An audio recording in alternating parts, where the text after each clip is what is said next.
就是今天的主角 Willis Wee。那在大学时期的时候，因为自己的个人兴趣创办了一个科技部落格，但他没有想到数十年过后呢，居然有一个媒体大亨会以3000万新币的巨款全面收购他的公司。这不是任何的硅谷神话，而是真实发生在我们身边的创业故事。它就是新加坡的 Tech in Asia 了。那说到部落格呢，其实在英文也叫做 blog 是互联网最早期的发布工具之一。来到今天呢，你我都可以很容易去经营跟发布自己的一个部落格，但如何把一个部落格变成一个赚钱的工具，再从一个赚钱的工具变成一个值钱的公司，我相信这就是今天大家都想一起学习的。那今天呢，在 Z-Founder 的前线快报里面，让我们15分钟以内呢，把 Tech in Asia 的创业过程跟商业模式呢一一解剖。那在开始今天的影片之前呢，我也必须感谢这期前线快报的独家赞助 Buku 马来西亚的土生土长会计软件啦。如果今天你正在找这一个 e-invoice solution 呢，我建议你可以试试看 Buku。那 promo code 呢，我就放在 comment section 啦，免费试用3个月，不需要绑定任何的信用卡。要理解 Tech in Asia 的成功呢，我们就必须先回去一下时间线，回到去2010年的时候。那个年代呢，虽然互联网已经非常的发达，但是在资讯上呢，还是有一些差别的。那 Willis Wee 呢，当时在大学呢，本身是对 startup 科技圈这种 ecosystem 非常感兴趣的。无奈的是，他在上网的时候要找这些资讯呢是非常困难。这里我们就学到一点通常一个成功的商业案例呢，或者说一个点子，必须要有一个 idea founder fee。什么叫做 idea founder fee 呢？其实在我们前几期的这些前线快报，不管是3单的那一集，或者说 Wise 卡的那一集呢，我们都有提过，有一些 idea 呢，它似乎是一个很好的 idea， 但是本身如果你自己 founder 呢，只是为了赚钱，你对那个 idea 其实是没有任何的热情的话，终究呢，你还是做不起来的。For Willis 呢，当时候他有这个问题，他也非常对这个问题呢有很多的 passion， 同时呢，他在国外也有一些朋友要交换资讯的时候也遇到同样的一个问题，所以当时候 Willis 想要开始 Tech in Asia 的这个想法呢，其实不只解决了他自己的一个问题，也同时间解决着上百万甚至是上千万个人的问题了。那首先呢，任何的企业如果要有一个高估值的话呢，你必须要做好自己的一个商业地基 Business Foundation。那我们打一个例子 Aeon。那其实很多人呢都以为 Aeon 呢是一个百货公司，其实也没有错Aeon 本身就是一个 retail chain， 但是 retail 的背后呢，它其实还有 offer 很多不同的服务的，比如说 credit 的服务、借钱贷款等等的。那这个东西呢，为什么它能把它做起来？因为呢，它有一个很好的商业地基，也就是它的 retail 的那一部分。如果今天呢，你想要把自己的公司壮大的时候你也必须要去看看自己的商业核心是什么。毕竟核心呢，就是让你持续赚钱的地方。有了现金流过后呢，你才能把这个现金流逐一的拓展去其他的渠道。当时候呢 Willis 做对了什么东西呢？他非常清楚自己的核心呢，就是内容制作了。他必须要注重自己的这个内容质量、内容更新等等，这些呢都是确保流量呢，或者说来到 Tech in Asia 的这些读者呢，不会离开，永远呢都能在这个平台上面，这个呢才能形成他自己的这个商业地基。但是有一个问题，到底他如何收费才是对的呢？那当时候 Willis 呢采用了一个叫做 Freemium 的这个模式。今天你可以去 Tech in Asia 那边免费阅读几个文章，比如说1到2篇。那你还想要再读的话呢，你就必须付费去 upgrade 了。那说到了 Freemium 模式呢，其实我自己本身有很多感触的。早在 Z-Founder 2024年11月的时候，我们刚刚推出了会员制，当时候呢也是采用了 Freemium 模式，2个月吧，大概吸引了2500多个正在创业的老板，或者说想要创业的人。规模上呢是看起来非常大，但是逐一呢就会出现一些问题了。如果今天你要举办任何的活动场地的费用食物你的时间人的成本等等，这些东西到底如何才能达到一个平衡点呢？所以如果你们要采用 Freemium 模式在自己的生意的时候呢，我劝大家真的是要好好的三思。如果你的那个核心的价值并非到达一个非常大的一个水准的话，其实马来西亚人的付费意识呢也不会说非常的高。如果 Tech in Asia 今今天是在马来西亚开始的话，基本上我觉得它不会成。但是它是在新加坡，所以一切就好说了。当时候呢，它采用了这个 freemium 模式呢，很快呢就有一笔非常可观的一些收入了。那当然有了一些流量过后呢，它也可以进一步的去做出不同的收费渠道了，找赞助商啊、放广告啊之类这样子的东西。那经营了多时过后啊，当 Tech in Asia 开始有一些流量的时候呢 ，Release 呢就采用了第二个策略，也就是开始转动它的飞轮效应了。飞轮效应呢，在英文也叫 flywheel。那老板们，你在经营自己的企业的时候，是否时常觉得非常的头痛啊？很多的东西都在烦啊，需要自己亲手亲力的去管理啊，等等。其实呢，你会有这样子的烦恼，是因为你没有建立起自己的这个飞轮效应。其实我自己呢，也在不断的审核自己的平时的作息啊，跟每一天我到底在处理什么样的 task 或者说 responsibility。有了这个飞轮效应过后啊，你的企业才能自动的去转啊。就算你今天不是在本地呢，你的公司也能照常的运营。那如果你对飞轮效应有兴趣的话，在评论区打一个+2，下次我们来安排一下。那 Release 呢，当他有了这个流量的时候，他如何打造自己的这个飞轮效应呢？他开始举办一些大型的活动了 ，Tech in Asia 的 conference、Tech in Asia 的这种科技展啊等等。这些展览会呢，你说它很赚钱吗？早期我觉得倒还好，其实更多是在于确保 Tech in Asia 呢能保持在一定的这个品牌水准，它能成为这个行业的一个标杆。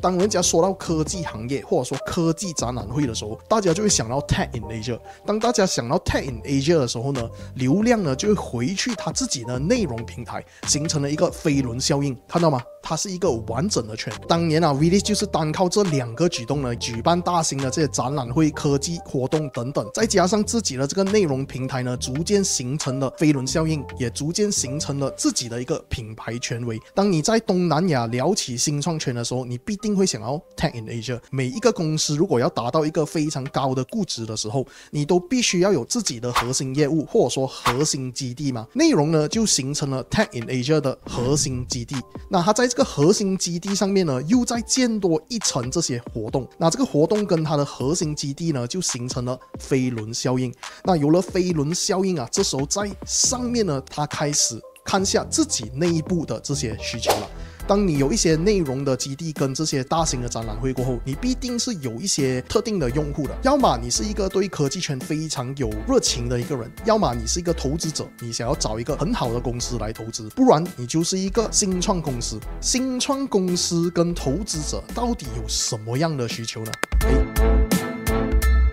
新创公司是不是需要聘请一些科技人员呢？投资者是否需要一个 portal 让他可以看到这些有兴趣被投资的新创公司到底它的融资轮去了哪里呢？是 A 轮、种子轮还是天使轮呢？所以啊 Release 当时呢很快的就把这些产品逐一的打造出来。那这些产品呢也重新的被加入自己的这个飞轮效应啊，也同时帮他增加更多的变现的渠道。他也敏锐的观察到呢，其实很多公司在他想要招商啊、想要找融资的时候，其实也不懂得如何去包装自己，或者说把自己的品牌故事呢拍出来的。那跟 Z Founder 这一块呢有一点像，比如说上过我们节目的这些 Kingway Coffee 啊，或者说其他的商家等等啊，有一些老板呢他都想要找自己的这些投资者的。那为什么需要这些节目来帮你曝光呢？因为这些节目呢吸引到的人啊，要么是真实在创业的，要么是投资者。因为只有这2种人呢才会去看一个非常干的这些商业内容啊，根本是没有任何的这个娱乐成分的，对不对？你没有可能去 Facebook 或者说 Instagram 进行广告的，有没有一点像 scam 样子？所以他们就必须找这些节目呢，或者说这些媒体平台呢来帮他进行曝光跟包装。回来到 Tech in Asia 的这个话题呢，当时候啊 Release 就是用了自己的这个品牌权威，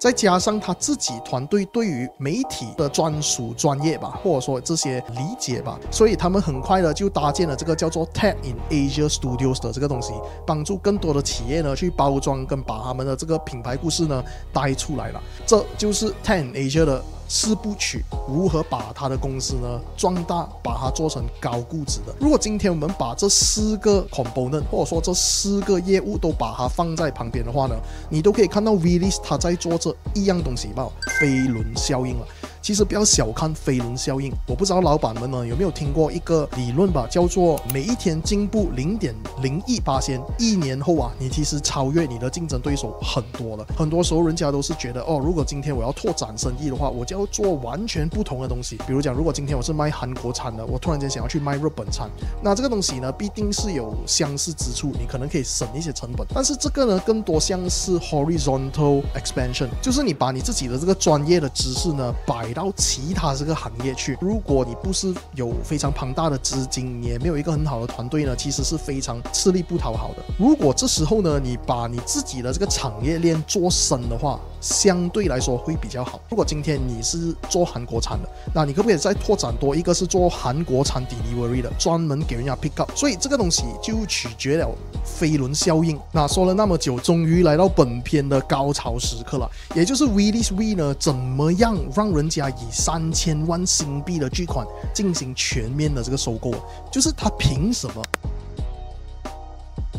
他在2010年的时候创办了这个 Tech in Asia， 他被收购的时候是2023年。那这10多年呢，都单靠那个飞轮效应啊，达成了一个非常庞大的这个价值。如果今天你是单靠你自己的运营，什么东西都需要自己亲力亲为，自己去下手去做的话，坦白来讲，你是没有可能到达这个很高的价值的。那我自己呢，最近有跟一个马来西亚天使投资者机构的财政 Barry 呢进行了一次性的交谈。那过后呢 Barry 他也会上来我们的节目进行分享，我们聊了关于合并、关于收购这一块的行业知识吧。那他发现到呢，其实很多在马来西亚这些 M&A Merger and Acquisition 的这些举动呢，很多都是发生在 top level 的 business world， 就是上市公司或者说很赚钱的公司，他才会去考虑 M&A。 其实这是非常可惜的。不知道大家有没有听过呢，传统的 SME 公司呢也可以采用 M&A 呢让自己退场。比如讲，如果今天你是一个传统公司的老板，你是没有任何的退场机制的。很多老板的退场机制呢，其实就是把那个公司传给他的孩子，如果孩子今天不要接手的话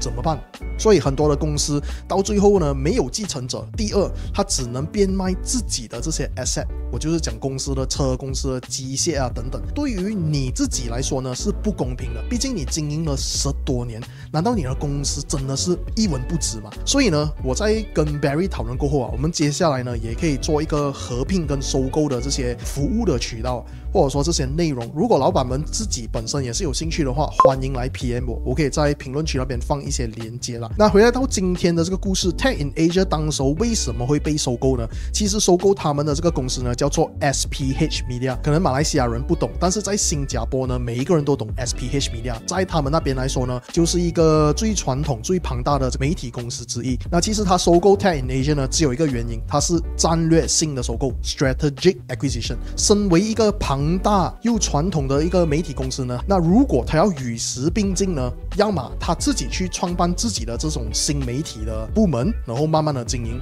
要么他就花一点钱直接收购一个不错的公司，在那边拓展他的业务，继续的把它建立下去就是了。你可以看到呢，其实这些传统公司很多时候都是非常有钱的。今天要跟创始人分享多一个东西，你们有没有想过自己的退场机制是什么？不要想着说你今天出来创业，你就一定要收购别人，成为最后的这个老大。老大呢都非常辛苦了。有时候呢，如果你能非常聪明的把自己的公司好好的规划，再把它收卖给这些传统的公司的话，非常有钱的公司的话，那你好好退场也何不是一个很好的一个结局呢？当时候在2023年我参加了一个创业比赛，当时候呢是在推广另外一个新创平台。那评审就问了我一个问题，他说你在做的这个东西，如果今天谷歌或者说其他的公司，这些大科技公司进来马来西亚的话，也跟你做一模一样的东西，你会被影响到吗？当时候我的答案呢其实是非常愚蠢，我说坦白来说呢一定会受影响的，但是我确信我们有 first mover advantage， 我们建立了这个社群 community 呢是没有那么容易被取代的。其实这个答案我觉得它只有50到60分。什么是一个更好的答案呢？